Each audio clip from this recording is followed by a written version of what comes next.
तो मैंने कल की क्लास में जो है केमिस्ट्री का फर्स्ट चैप्टर जो है मैंने स्टार्ट किया था। तो चैप्टर का जो नाम है वो ये है, रासायनिक अभिक्रिया एवं रासायनिक समीकरण। रासायनिक अभिक्रिया एवं रासायनिक समीकरण।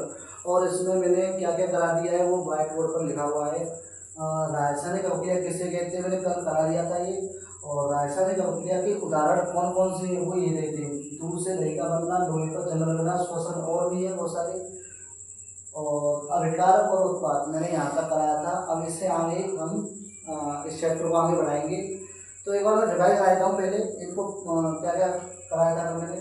रासायनिक अभिक्रिया किसे कहते हैं, तो इसकी मैंने बहुत सरल परिभाषा बताई थी कि रासायनिक अभिक्रिया, अगर हमारे पास कोई पदार्थ है और उस पदार्थ में रासायनिक परिवर्तन हो रहा है, हमारे पास कोई पदार्थ हो सकता है और उसमें रासायनिक परिवर्तन हो रहा है। परिवर्तन भी तीन प्रकार के होते हैं, भौतिक परिवर्तन, रासायनिक परिवर्तन, नाभिकीय परिवर्तन। उन तीनों में से अगर रासायनिक परिवर्तन हो रहा है तो वो पदार्थ जो है नया पदार्थ बनाएगा। अगर भौतिक परिवर्तन होता तो नया पदार्थ नहीं बनाता। तो रासायनिक परिवर्तन हो रहा है तो वो नया पदार्थ बना रहा है, और जब नया पदार्थ बन रहा है तो वो रासायनिक अभिक्रिया है। तो बहुत सारी परिभाषा है कि जब किसी पदार्थ में रासायनिक परिवर्तन होता है तो वो नया पदार्थ बनाता है, उससे हम रासायनिक अभिक्रिया कहते हैं। तो इसकी पहली डेफिनेशन तो यही थी, सिंपल, बहुत सिंपल परिभाषा थी। दूसरी डेफिनेशन जो अक्सर किताबों में दी गई है कि जब एक या एक से अधिक पदार्थ, एक भी हो सकता है एक से अधिक भी हो सकते हैं, एक या एक से अधिक पदार्थ आपस में क्रिया करके नया पदार्थ बनाते हैं, उससे हम रासायनिक अभिक्रिया कहते हैं। तो इसकी दूसरी डेफिनेशन क्लियर हो गई। तो रासायनिक अभिक्रिया के कुछ उदाहरण भी थे। तो पहला उदाहरण था कि दूध से दही का बनना, लोहे पर जंग लगना, श्वसन। तो मैं एक बार फिर बता देता हूँ कि दूध से दही का बनना ये रासायनिक अभिक्रिया क्यों है। तो मैंने कल बताया था कि दूध में जो है लैक्टोज नामक एक शर्करा पाया जाता है, जिसमें हम खट्टा पदार्थ डालते हैं दूध में, तो कुछ समय बाद वो है जो लैक्टोज नामक शर्करा है वो लैक्टिक अम्ल में परिवर्तित हो जाता है। तो वो जो है दूध से जो है दही बन जाता है। यह एक किण्वन विधि है, इसका नाम है किण्वन। मैं वो लिख लेता हूँ, किण्वन। ये किण्वन विधि है जो कहलाती है दूध से दही का बनना। और 9th क्लास में आपने पढ़ा होगा कि दूध से क्रीम बनाई जाती है, वो कौन सी विधि है, वो अपकेंद्रण विधि है। दूध से क्रीम, वो विधि है अपकेंद्रण विधि।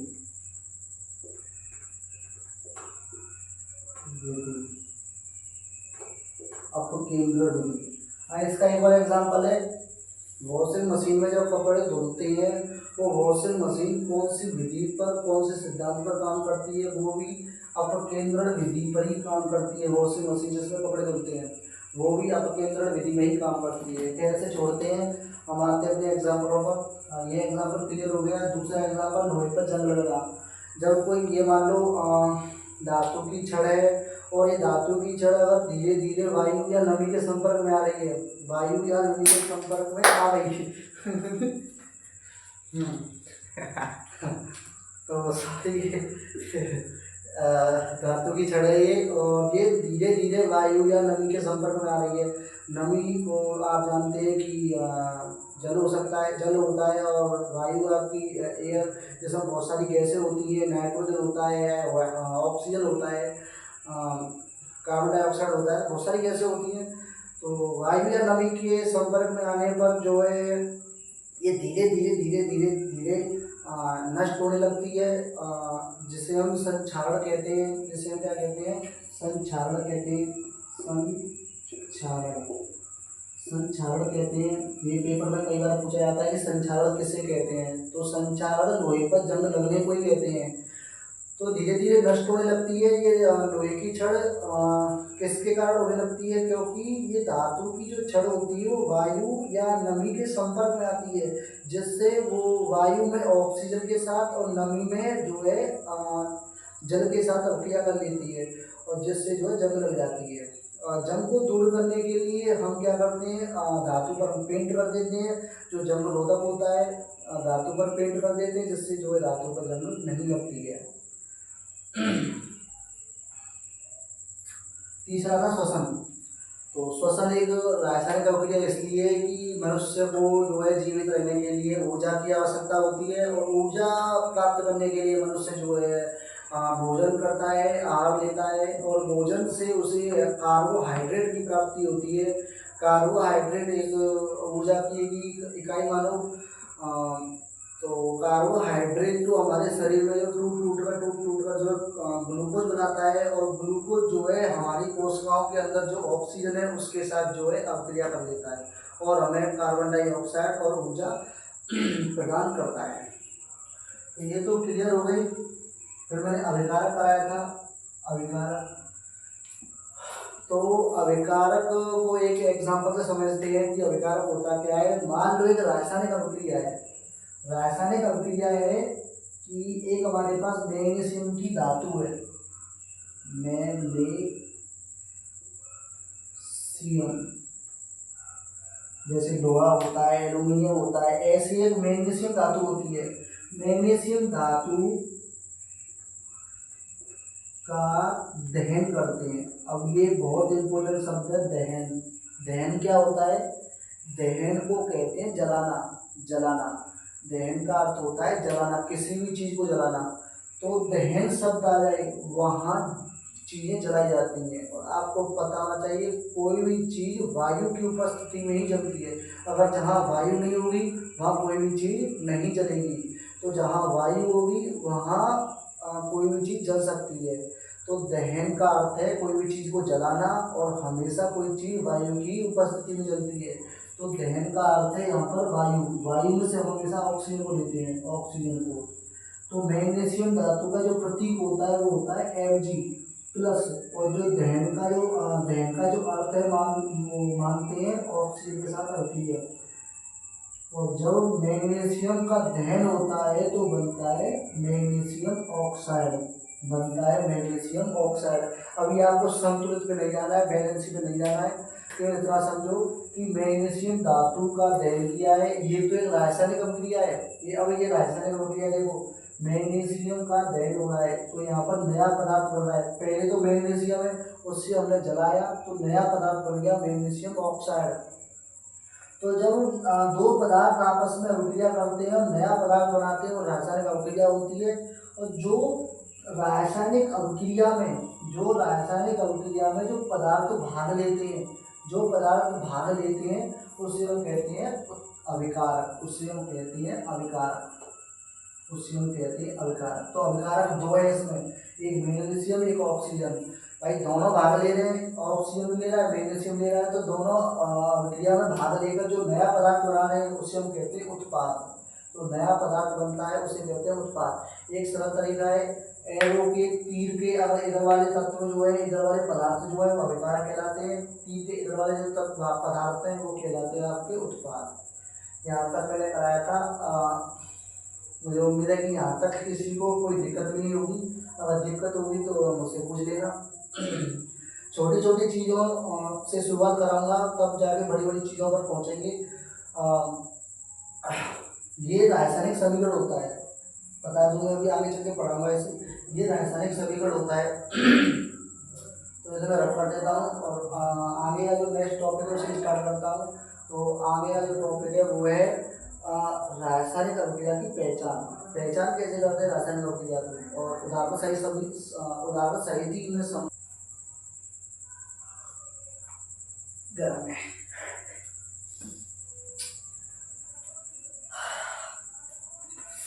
हाँ, तो नेक्स्ट टॉपिक है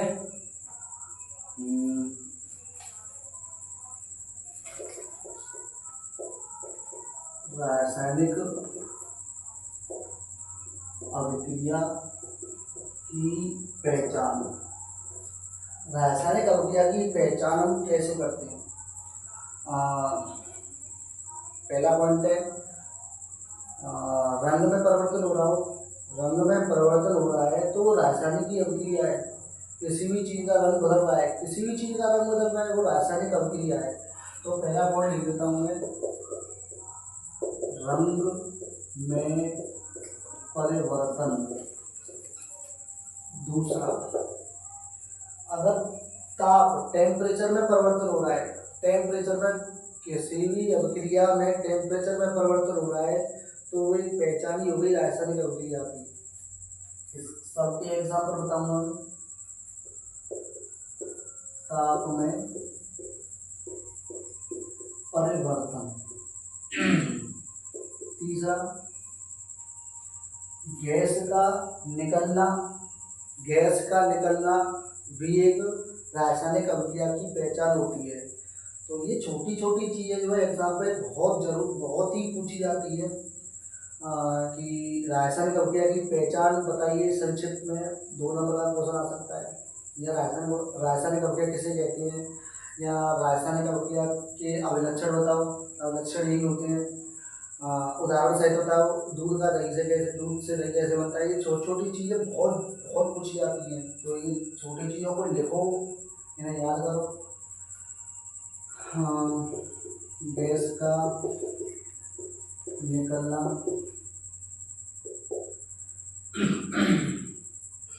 और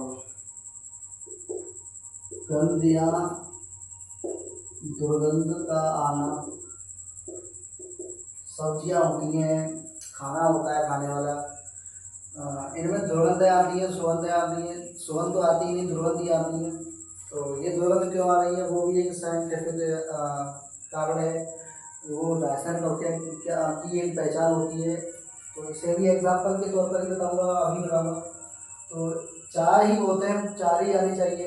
अवक्षेपण, ऐसे तो बहुत सारे पहचान है इसकी। अवक्षेपण का निर्माण, गैस का जुड़ना, किसी भी अभिक्रिया करने के लिए हमें टेम्परेचर की आवश्यकता होती है। तो अवक्षेपण वाले कोई ठोस पदार्थ मिल रहा है उससे हमें अभिक्रिया से। तो ये छोड़ो, छोटी चीज़ों को याद करो, यही होता है।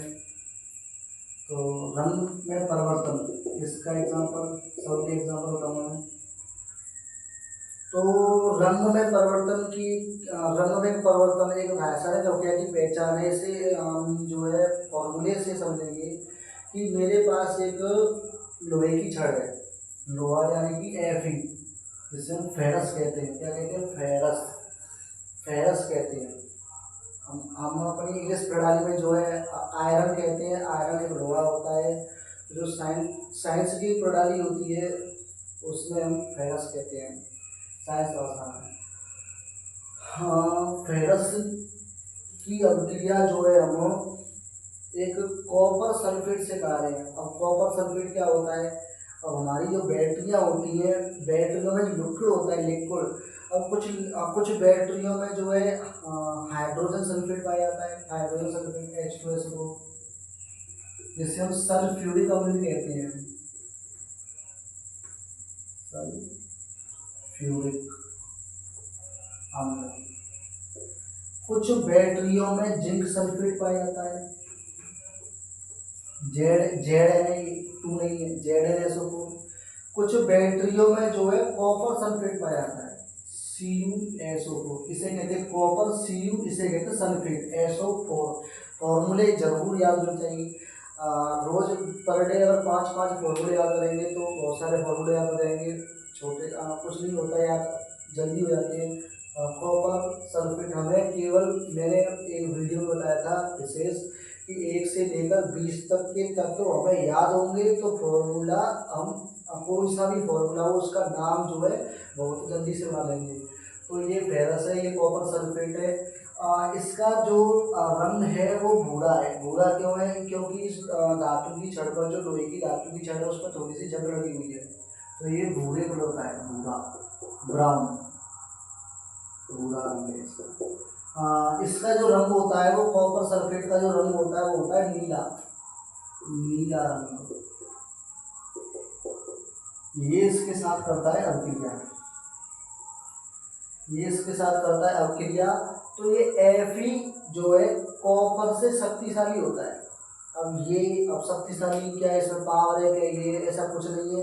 आप 10th क्लास में आगे वाले चैप्टरों में पढ़ेंगे सक्रियता श्रेणी, सक्रिय, एक्टिव। तो सक्रियता श्रेणी में आप पढ़ोगे कि कौन सा तत्व किससे अधिक शक्तिशाली होता है, और जो अधिक शक्तिशाली होता है वो अपनी जगह को बना लेता है, छीन लेता है दूसरों की जगह को। तो कॉपर की सक्रियता नीचे वाली श्रेणी में आती है, उससे ऊपर वाली श्रेणी में जो तत्व आता है वो Fe आता है। तो कहने का मतलब ये है कि Fe जो है इस Cu से अधिक शक्तिशाली है। तो ये इसको कर देगा विस्थापित, हटा देगा अपनी जगह से, हटा देगा, खुद जुड़ जाएगा, तो बन जाएगा FeSO4 प्लस Cu जुड़ गया अपनी जगह। तो इसका जो रंग है वो हो जाएगा हरा, हरा रंग। और देखो रंग में परिवर्तन हो गया, नहीं हो गया रंग में परिवर्तन। इसका भूरा था, चलो मान लो इसका नीला था। हमारे पास एक बर्तन है, उस बर्तन में जो है CuSO4 है। अब CuSO4 है, हमने कहा कि इसका कलर बदल के दिखाओ। तो हमने क्या किया, भूरे कलर की जो है हमने भूरा कलर किया, हमें धातु की छड़ ली लोहे वाली, इसमें डाल दी। अब इसमें डाल दी तो इसका रंग तो नीला है, डालने पर इसका हरा हो गया। अब भाई कहेंगे जादू हो गया, जादू नहीं हुआ, ये केमिस्ट्री है। केमिस्ट्री में ये इसका रंग जो नीला था इसका रंग, इसमें मैंने लोहे की जो है छड़ डाल दी, उसका रंग जो है हरा हो गया। ये साइंटिफिक केमिस्ट्री है। ये केमिस्ट्री क्यों है, क्योंकि इस लोहे की छड़ ने इस कॉपर को हटा दिया, खुद अपना स्थान ले लिया, इसका हरा रंग हो गया। तो ये एग्जाम्पल है, इसको याद रखना है। इसे बहुत पेपर पूछा जाता है, ऐसे एग्जाम्पल पूछे जाते हैं। कैसे पूछे जाते हैं, ऐसे पूछे जाते हैं कि कॉपर सल्फेट के नीले विलयन में धातु लोहे की धातु की छड़ डालने पर क्या होता है, ये पूछे जाते क्या होता है और क्यों होता है। ये बहुत सारे सवाल पूछे जाते हैं कि क्या होता है, क्यों होता है। तो ऐसे पूछा जाएगा कि कॉपर सल्फेट के नीले विलयन में लोहे की धातु की छड़ डालने पर क्या होता है। तो आपको बताना है कि FeSO4 बनता है, प्लस Cu विस्थापित हो जाता है और उसका हरा रंग हो जाता है। आपको नंबर मिल जाएंगे, सही हो जाएगा। अब आते हैं गैस का निकलना।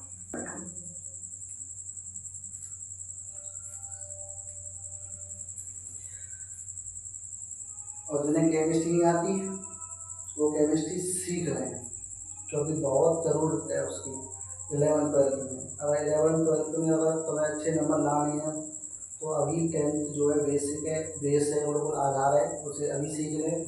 फिर आप 11th-12th में जाके कहोगे कि ये किससे अवक्रिया किसने कर दी, किसको किससे हटा दिया। ये छोटी अवक्रिया है, बहुत छोटी, इससे बड़ी बड़ी आने वाली हैं। तो अभी छोटी सीखोगे तो बड़ी भी सीख जाओगे। अब मैं एक और वीडियो बना रहा हूँ जिसमें ये इसके साथ अवक्रिया कैसे कर लेता है, मतलब ये कैसे कर लेता है। ऐसे H2SO4 है, ये H2 इसके साथ क्यों जुड़ा है, नमक का सूत्र है NaCl, जो Na है वो Cl के साथ क्यों जुड़ा है, क्या बात है जुड़ रहा है इससे, वो मैं बनाऊंगा वीडियो, उसको देख लेना अच्छे से। तो मैं समझ देता हूँ इसको।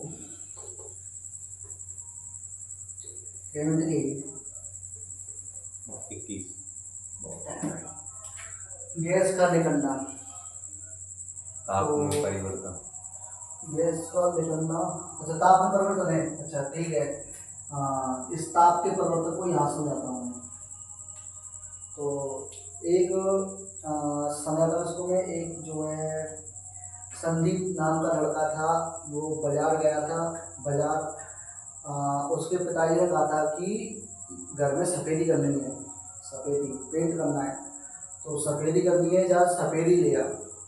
अब सफ़ेदी लेने गया, वो सफ़ेदी लेके आया। अब वो सफ़ेदी का जो सफ़ेदी जो होती है उसे कहते हैं बिना भुजा हुआ चूना, उसे कहते हैं कच्चा चूना, बिना भुजा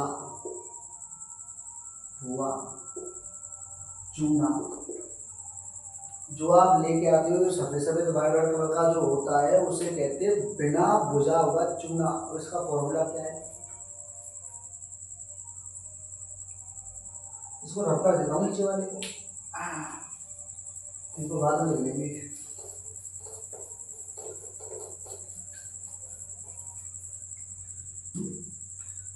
इसको यही लिख देता हूँ मैं।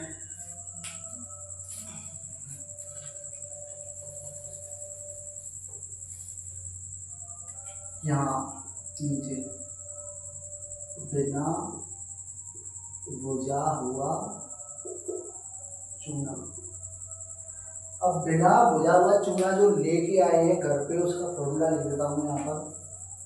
CaO, Ca calcium, O oxide. जो हम दुकानों से जो चीज़ें जो जो जो दुकानों से जो सफेदी लेके आते हैं उसका फॉर्मूला होता है CaO, कैल्शियम ऑक्साइड। अब ठीक है, संदीप जो है दुकान से ले आया, उसके पापा जी ने क्या किया, उसका पानी डाल दिया एक बर्तन में रख के। 4-5 किलो सफेदी है, उसमें जो है पानी डाल दिया। डाल दो पानी का फॉर्मूला पता ही सबको, H2 डाल दिया पानी। अब बन गई सफेदी, करने वाली सफेदी। और सफेदी का जो फॉर्मूला होता है वो ये होता है CaOH का होल ट्वाइस। और आप कहोगे ये 2 कहाँ से आ गया, ये कोष्टक कैसे लग गया। ये चीज़ें जो है इसकी मैं जो है वीडियो बना दूंगा कि ये कैसे जुड़ जाते हैं आपस में। तो CaOH का उल्टा ये होता है सफेदी करने वाली, घरों में सफेदी करते हैं। ये पानी डाल दिया इसमें, पानी डाल खदकती है, वो खदकती है मतलब देखो ताप आ गया नहीं आ गया उसमें। और ना ही तो सूखी थी, पानी डालने से वो गर्म हो गई, गर्म हो गई तो यहाँ हो गया ताप। ताप मतलब ऊष्मा, हीट। यहाँ लिखता हूँ हीट, हीट आ गई अपने आप इसमें, अपने आप इसमें हीट आ गई। हमने ऐसा नहीं गर्म किया हो नीचे से, सिलेंडर रख के, गैस सिलेंडर रख के गर्म कर दिया हो, गर्म नहीं किया, पानी डाला है, पानी चीज़ों को ठंडा करता है, ये गर्म करता है। तो यही तो केमिस्ट्री है। तो CaO H2O, इस CaO मतलब बिना भुजा हुआ चूना जो लेके आए दुकान से, उसमें पानी डाला तो बन गया भुजा हुआ चूना। पहले तो कच्चा है, बिना भुजा हुआ है, इसमें पानी डाल दिया तो ये पक गया, तो हो गया भुजा हुआ चूना।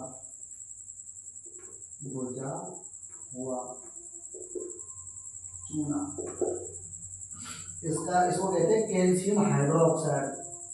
अगर नाम लिखने पड़ेंगे, इसको कहते हैं कैल्शियम हाइड्रो ऑक्साइड। ऊष्मा आ गई, ऊष्मा हीट आ गई, तो ये ताप में परिवर्तन हो गया, ताप में परिवर्तन। तो ये ताप में परिवर्तन का फॉर्मूला वो एग्जाम्पल है। अच्छा एक और बात है, अब ये पेंट कर दिया, अच्छा ठीक है, मान लो ये पेंट कर दिया, ये पेंट कर दिया, अभी किया है। अब 2-3 दिन बाद, 2-3 दिन बाद क्या होता है कि जो वायु होती है, उस वायु में जो है अभिक्रिया कर देता है। ये वायु जो होती है CaOH का होल ट्वाइस प्लस उसमें जो इसके साथ क्या करता है, O2 के साथ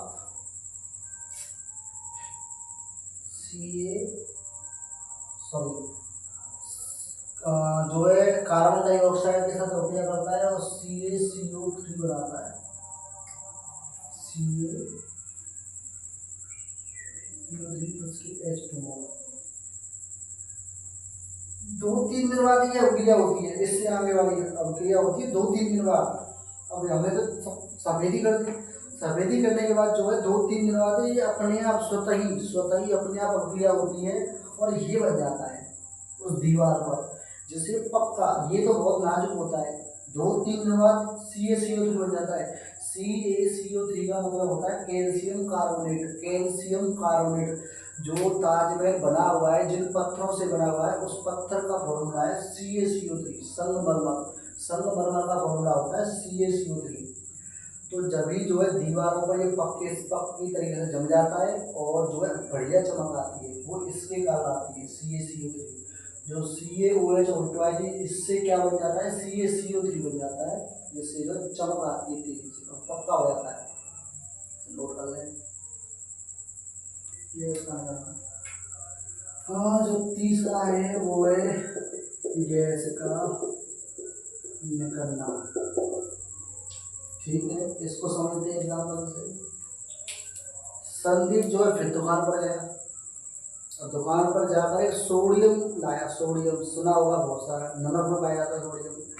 सोडियम धातु होती है, मेटल होती है।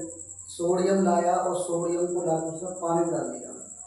अब आप ऐसा मत करना, क्योंकि सोडियम जो धातु होती है वो हानिकारक होती है, वो नुकसानदायक होती है अपने लिए और के लिए, क्योंकि वो धमाका करती है। आपने देखा होगा वीडियोस में, सोडियम जो पानी में डाल देते हैं तो थोड़ा सा धमाका होता है।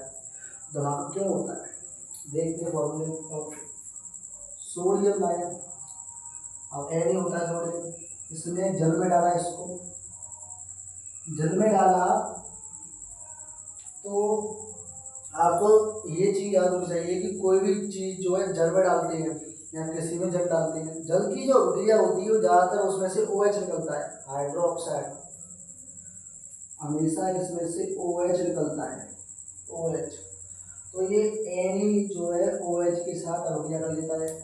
मैं एक क्लास बनाऊंगा, फिर दोबारा गया हूँ, उसमें ये पता चल जाएगा कि क्यों जुड़ते हैं आपस में, ये बताऊंगा मैं। इसमें से OH आ गया तो ये बन गया NaOH, sodium hydroxide. Sodium hydroxide, इसमें से एक गैस निकल के इधर पहुँच गया, तो इसमें से हाइड्रोजन गैस निकल गई। और जब वो गैस निकल गई, अब ये सब चीज़ें निकलती है तो उसे ऊपर की ओर दर्शाते हैं, ऊपर की ओर। कोई भी चीज़ बची होती है, कोई भी चीज़ बची होती है उस ऐसे बनाते हैं तीर। कोई भी चीज़ निकलती है तो उसे तीर को ऊपर कर देते हैं। तो कुछ नहीं, देखो बहुत बढ़िया हो गया, वही छोटी सी हो गया थी। सोडियम दिया, पानी में धो दिया, पानी में डाल दिया, तो पानी में डालने पर ये बना, एक ये चीज़ बनी NaOH, जिसे हम सोडियम हाइड्रोक्साइड कहते हैं, सोडियम हाइड्रोक्साइड।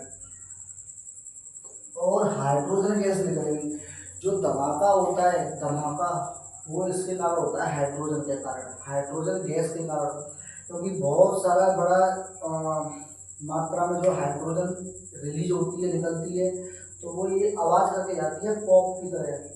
तो ये हाइड्रोजन गैस निकलती है, इसलिए धमाका होता है। तो ये अभिक्रिया होगी गैस का निकलना। इसमें कर रहे हैं। जो चौथा एग्जाम्पल है वो है गंध या दुर्गंध का आना। इसमें कोई फॉर्मूला यूज नहीं होगा, अब इसमें फॉर्मूला यूज करेंगे। तो जैसे हमने देखा होगा कि सब्जी बनाई आज, खा ली, बची हुई सब्जी जो है थोड़ी देर के लिए रख दी, कल सुबह खा लेंगे, रख दी सुबह। अब चाहे वो फ्रीज में हो, और फ्रीज नहीं, इसमें फ्रीज नहीं लेंगे, क्योंकि फ्रीज में जो है शीतक में होता है, मतलब शीतक होता है, तो उसमें सब्जियां बची रहती हैं। खुले में छोड़ दिया सब्जी को, अब खुले में छोड़ दिया, 12 घंटे हो गए, 14 घंटे हो गए, और जो सब्जी की क्षमता है ख़राब ना होने की, तो जैसे मान लो 12 घंटे हो गए, और 12 घंटे में थोड़ी सी उसमें जो है गंध आने लग रही है। जो दुर्गंध आने लग रही है, वो क्यों हो रही है? दुर्गंध उसमें क्यों आ रही है? क्योंकि जो बचा हुआ जो खाना है, बचा हुआ जो खाना है हमारी प्लेट में,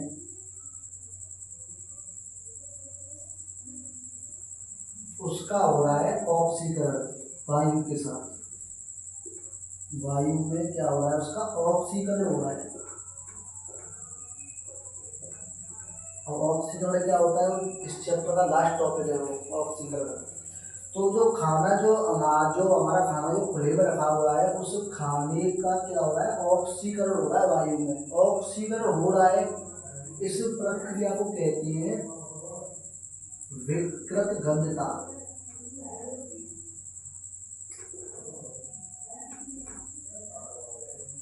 विकृत गंधता। अब इसकी जो डेफिनेशन है पेपर में पूछी गई थी कि विकृत गंधता किसे कहते हैं। विकृत गंधता किसे कहते हैं बताता हूँ कि ये एक ऐसी प्रक्रिया होती है जिसमें खाने में से गंध आने लगती है। वसा युक्त खाना होता है, तेल युक्त खाना होता है, उसमें से गंध आने लगती है, उसे विकृत गंधता कहते हैं। इस प्रक्रिया में खाने का ऑक्सीकरण होता है, इसीलिए उसमें से गंध आती है। तो ये एग्जाम्पल हो गया आपका।